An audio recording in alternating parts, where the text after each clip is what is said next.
So under the environment management, we have already discussed the various things like Water Act, biomedical, waste hazardous rules, then solid waste management, etc.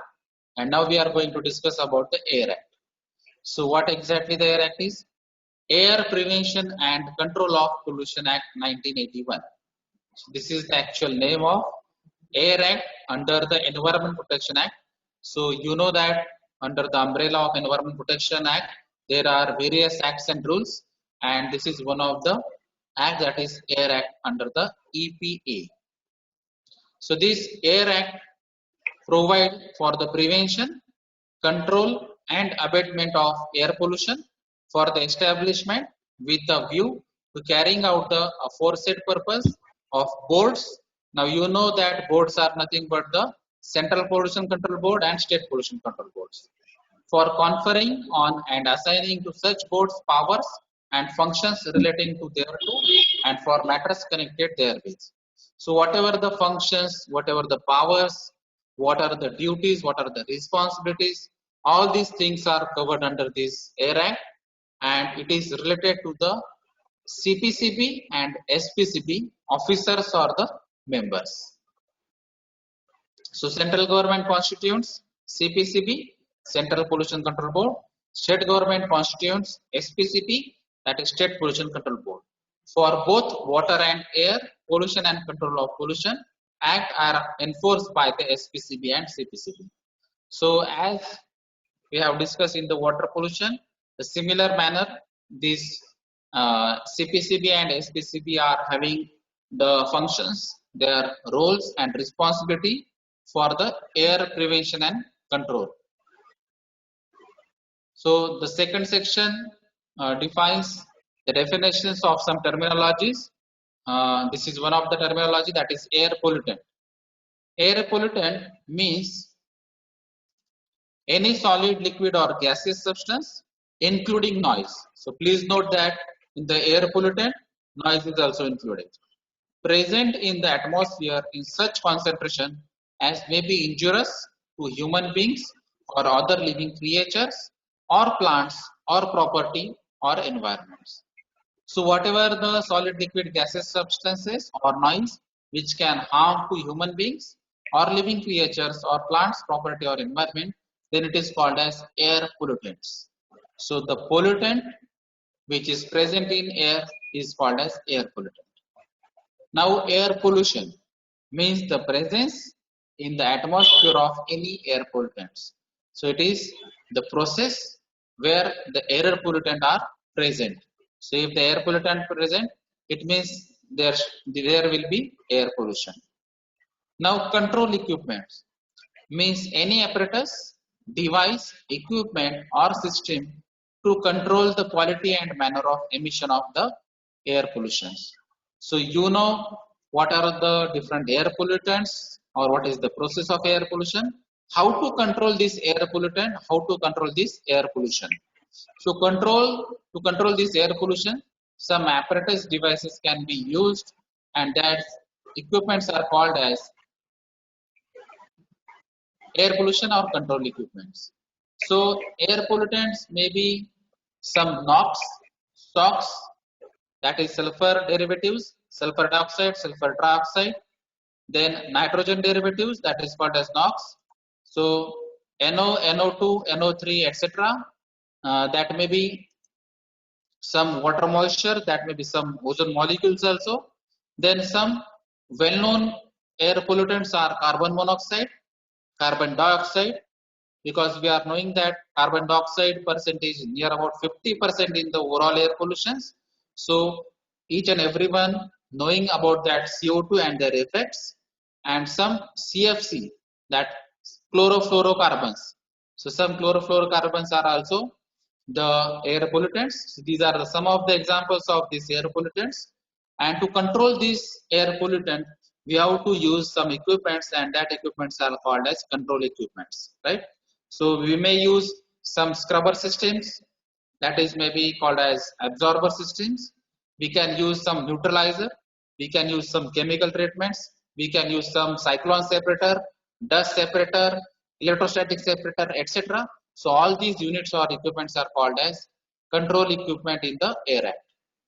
Then the section 16 defines the functions of CPCB. So as we have discussed in the water pollution or water act, in the similar manner the functions of this CPCB are same, but it is the focus on the air pollution or the Air Act. Advise central government on any matter concerning the improvement of the quality of air and pollution control or the amendment of this Air Act. So how to control, how to improve the quality of air, that is the main concern, and that can be control function or advice to the central government, that is the function of CPCB. Plan and execute a nationwide program, again that is for the controlling and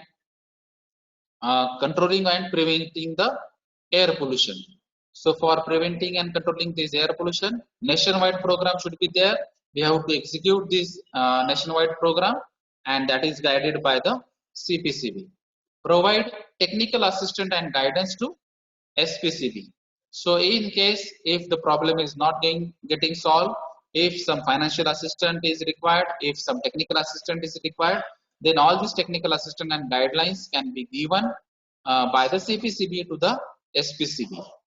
Planned and organized training of persons engaged in program for pollution control and amendment of Air Act. So planning and organizing the trainings to create the awareness, to have some hands-on practice, to handle some of the equipments, maybe some conventional techniques, maybe some new techniques, maybe some technological development, maybe some software, etc. So whatever the trainings required as per your conditions, as per your requirement, all these can be planned and organized from the CPCB concerns. Lay down the standards for the quality of air. So normally NAAQ, that is National Ambient Air Quality Standards, are referred as far as the standards for this quality of air is concerned. So lay down the standards for the quality of air is the function of CPCB. Collecting the information, then compiling the information, publishing the technical and statistical data relating to the air pollution, and the measures devised for its effective control and prevention of this act. So that is the again function of this CPCB. So we have to take samples, we have to analyze that samples, we have to analyze the technical data as far as that particular region is concerned, as far as that village, taluka place, district level is concerned, and then that should be combined at a state level, and that should be combined at a national level. Then only CPCB can publish that data state-wise or district-wise. Then section 17, which focuses on the functions of SPCB, State Pollution Control Board.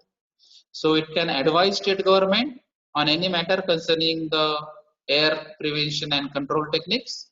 Then it can plan a comprehensive program for the controlling and prevention of this air. Then it can collect, disseminate information related to the air pollution at state level now. Inspect at all reasonable times any control equipment, industrial plant or manufacturing process, and to give direction to persons take steps for the pollution control. So that SPCB person can visit any type of industry in any MIDC or any place for checking or cross-checking whether the control equipments are used to control this Air Act, whether these control equipments are used to control or reduce the permissible level of that particular components. Say for example, if CO2 is there, whether this CO2 reduction equipments are there, whether CO2 process or technology is implemented in that particular unit or not, whether the less sulfur fuels are used in the industry or not, and there are various cases or the examples. So to check all these things, that SPCB person can visit or inspect in any type of industry or any type of equipment to reduce the air pollution level. lay down in consultation with the CPCB the standards for the quality of the air, standards for emission of air pollutants into atmosphere from industrial plants and automobiles or from any other sources. So the CPCB has already given some standards, some permissible levels of that particular air pollutants, and that standards should be followed by that SPCB, and that standard should be followed by the industries as well. Advise state government with respect to the suitability of any premises or location for carrying on any industry which is likely to cause air pollution. So SPCB can advise state government for suitability of any premises or location. SPCB person can advise to some industries also to reduce the air pollution. How to reduce the air pollution? What are the causes of air pollution?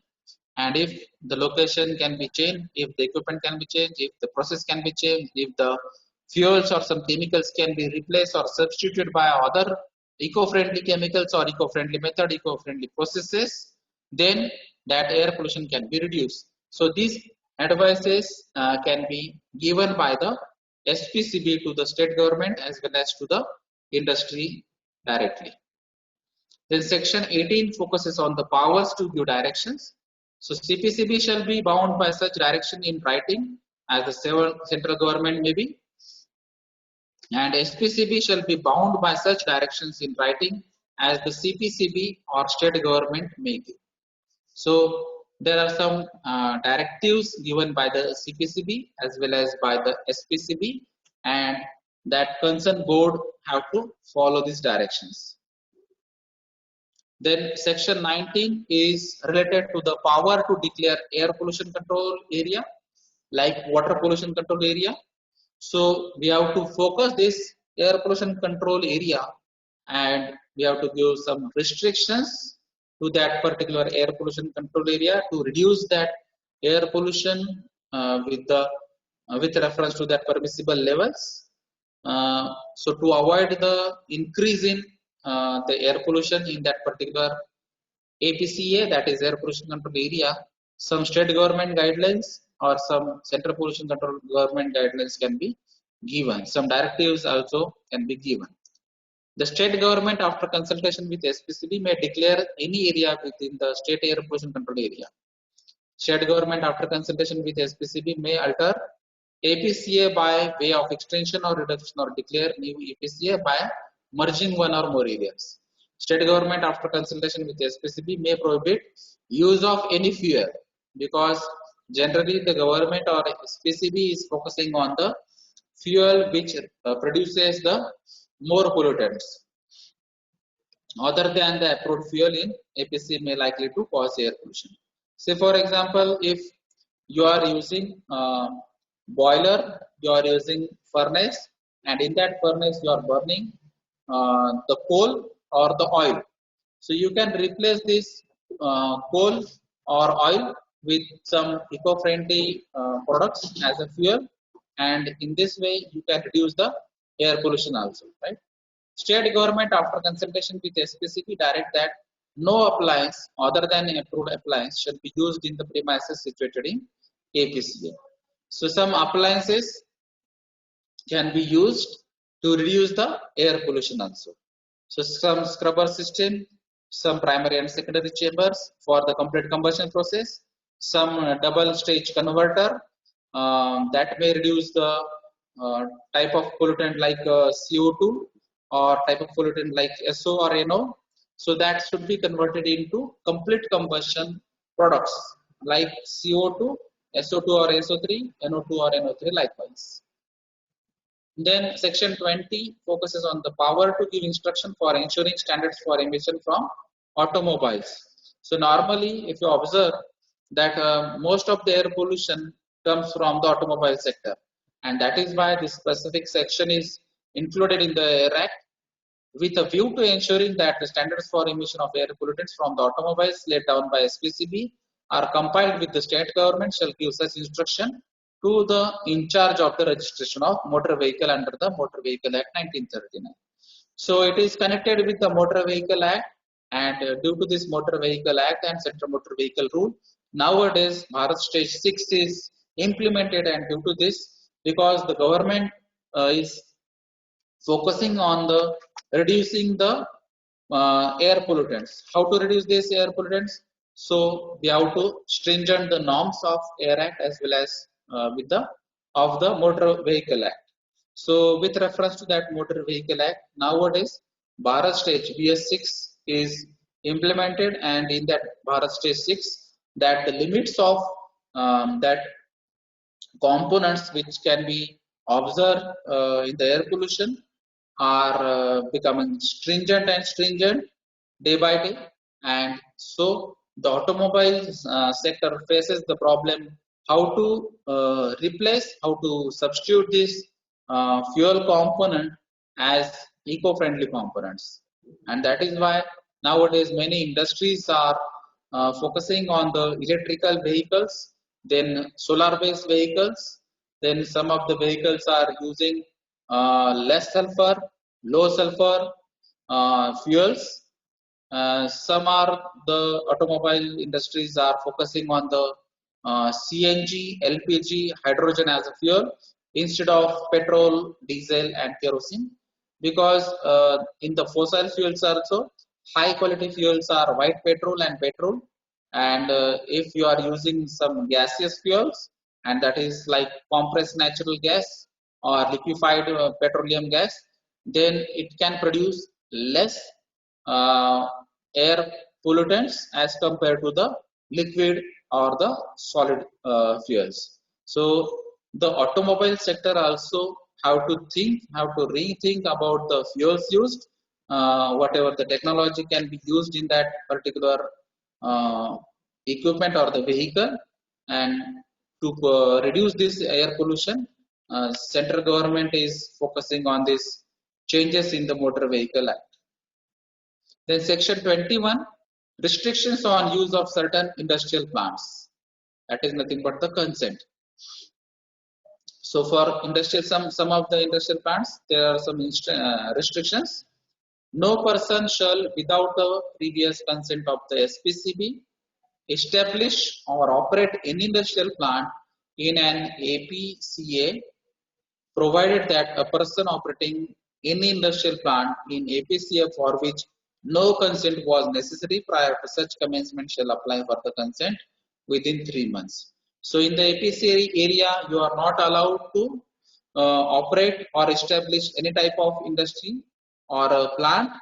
If you want to establish or to operate any type of plant, you have to contact with SPCB. You have to apply to SPCB for running that plant, and within for period of 4 months after the receipt of application, SPCB shall by order in writing grant the consent applied for the subject to such conditions and for such period specified in the order, or refuse such contents. So if you applied that for the consent, that is to establish consent to operate in industrial plant in the APCA area within 3 months, then after the applications within period of 4 months, SPCB can give the grant to the operate that industry, or they may refuse the consent, or that may give the permission with some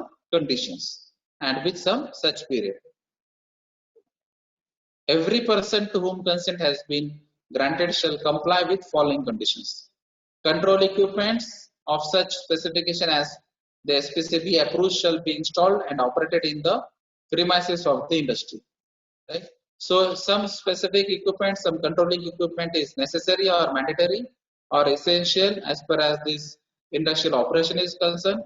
Suppose if you are using some process where the acidic fumes are generated, and if these acidic fumes are going towards the chimney, so before chimney you have to install the scrubber system where caustic can be used. So normally 0.1 normal NaOH can be used to neutralize the acidic fumes, and that scrubber, that is nothing but the absorber system, is essential criteria or the condition by the SPCB. So SPCB people can check that particular control equipment is installed at their site or not. Existing control equipment, if any, shall be altered or replaced in accordance with the direction of SPCB. Suppose if you want to expand your plant, suppose if you want to or to increase some capacity of a particular equipment, and if it affects on the control equipment capacity, then we have to change that control equipment. You can modify that control equipment, but with the conditions or with the permission of State Pollution Control Board only. Control equipment shall be kept at all times in good running conditions. So all these control equipment should be running, should be used at all times, because the process normally, when we are saying that there is air pollution, so it is commonly that in the chemical plant, in the chemical allied plants, there is always the possibility of air pollution, and that is why this control equipment shall be kept at all times in a good running conditions. Then chimney, wherever necessary, shall be erected or erected as per the specified approved by the SPCB. So if the chimney is the basic requirement to send that exhaust gases or the gases which is after combustion should be sent to the atmosphere after a treatment only. So what exactly the height of that chimney, what is the diameter of chimney, what is the material of that chimney. If the chimney is not necessary, then how to erect that chimney, that should be followed by the SPCB guidelines only. So we have to check whether that chimney is essential or not, whether it is erected. Then if you want to erect that chimney, then you have to take the approval of the State Pollution Control Board. Then section 22 is persons carrying on industry not to allow emission of air pollutants in excess of the standard laid down by the SPCB. So the maximum permissible limits are given by the State Pollution Control Board. So say for example, suppose carbon monoxide is the pollutant, carbon dioxide is the pollutant, SOx, sulfur dioxide, sulfur trioxide are the pollutants. Then NO2, NO3, that is NOx, are the pollutants. Some heavy metals may be there, some other pollutants are also there.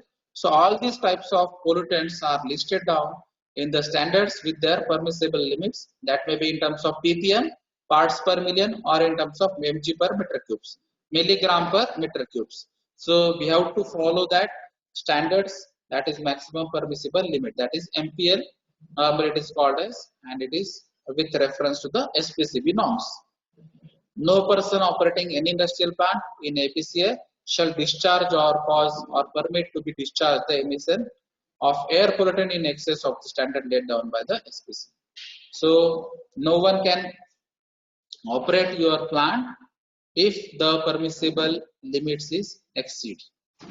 Power of entry and inspection. So we have already discussed in the Water Act also that SPCB person can come to your unit anytime to check whether all the conditions are to be followed or not, whether all the control equipments are in running conditions or not, whether the parameters are followed by that particular industry or not.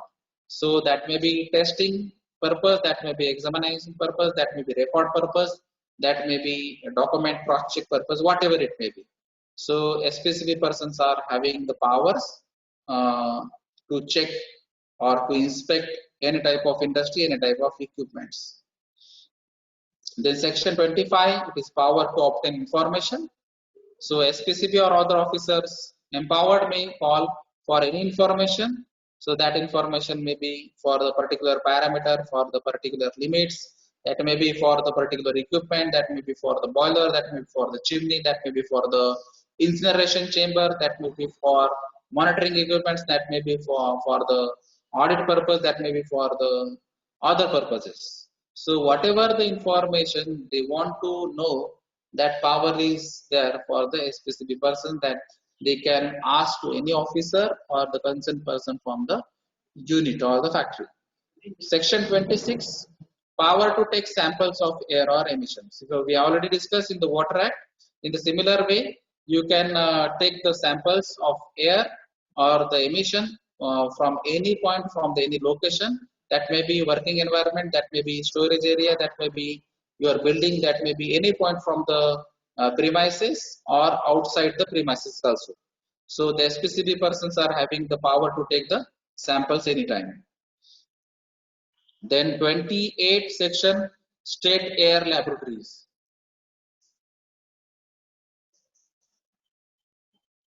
So under the section 28, so these laboratories can be designed. They are having some equipment facilities, chemical facilities for checking the emission level, for checking the permissible level exposure, and comparing this permissible level exposure with the SPCB norms or with the CPCB norms or with the NAQ, that is National Ambient Air Quality Standards.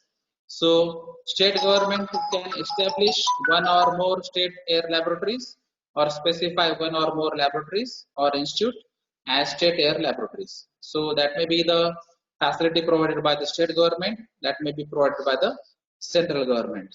So in the Maharashtra, Pune is also having the Central Pollution Control Board laboratory, and in the other districts or district places, state pollution control laboratories are also there. Then conditions for air consent under Air Act: the applicant shall install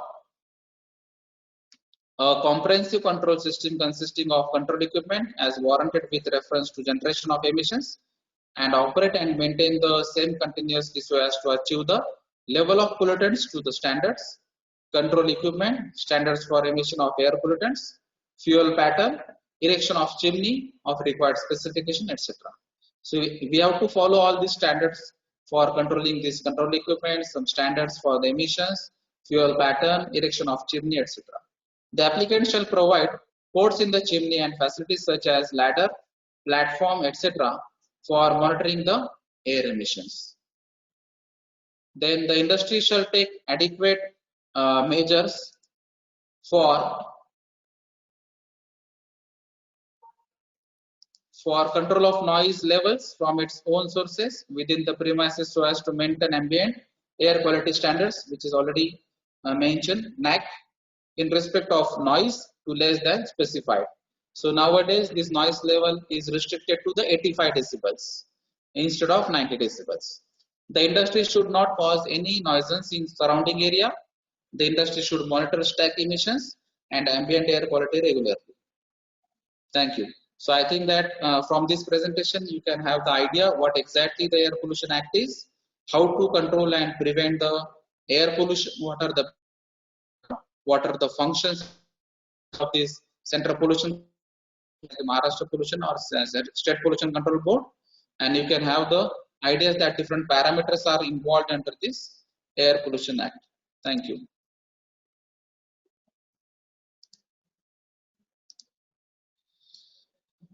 ठीक आहे, तुम्हाला काही विचारायचं असेल तर तुम्ही